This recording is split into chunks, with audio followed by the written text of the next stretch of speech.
Менің өмірім сырттан қарасаң жай ғана қарапайым тағдыр сияқты. Бірақ ішінен өлсең, талай сыны, талай күресі, талай мұңы бар өмір. Мен ешқашан ерекше болуға ұмтылмадым. Тек бақыт іздедім. Бірақ бақыт кейде қол созсаң жетер жерде тұрады да, сол сәтте қол созуға да батпайтындай әлсіз болып қаласың. Жас кезімде көп нәрседен қорқушы едім. Отылып қалудан, қателесуден, адам жоғалтудан. Сөйтсем, өмірдің өзі жоғалтулардан құралған жол екен. Мен алғаш рет қатты құлаған күнімді ұмытпаймын. Жақын адамым, менің өмірімде сенің орның жоқ деген кезде, менің ішімде бір нәрсе сынып кеткендей болды.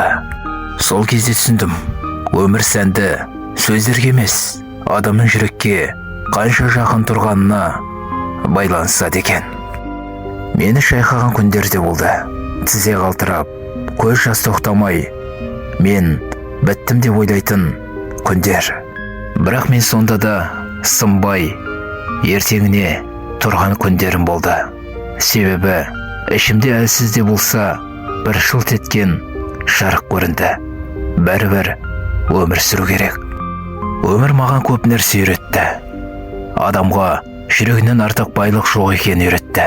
Ең қатты ауыртатын сөзді көбіне жақындарың айтатынын үйретті.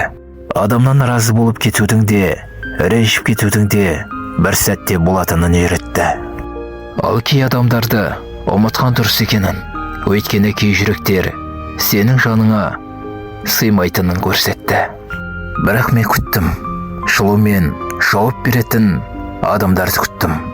Жауапсыз кеткен жақсылықтарымның қайтаруларын күттім. Түсінетін жанды күттім. Біреу қалма, мен бармын деп қол ұстап қалатынын күттім. Кейін түсіндім, күткеннің бәрі келмейді екен. Ал келетін нәрсе ешқашан күттірмейді екен. Осыдан кейін мен өмірді басқаша түсіне бастадым. Мен енді ешкімге ренжімеймін. Жаныма ауырғанмен жүрегімді кірлеткім келмейді. Жоқ адамдардың артынан жүгірмеймін. Қолыма сыймағанды күштеп ұстамаймын.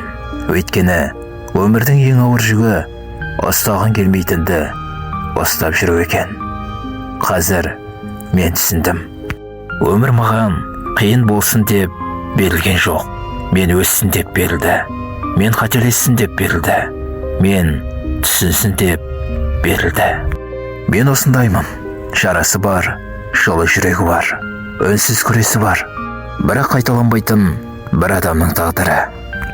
Өмірім бәлкім жетілмеген шығар.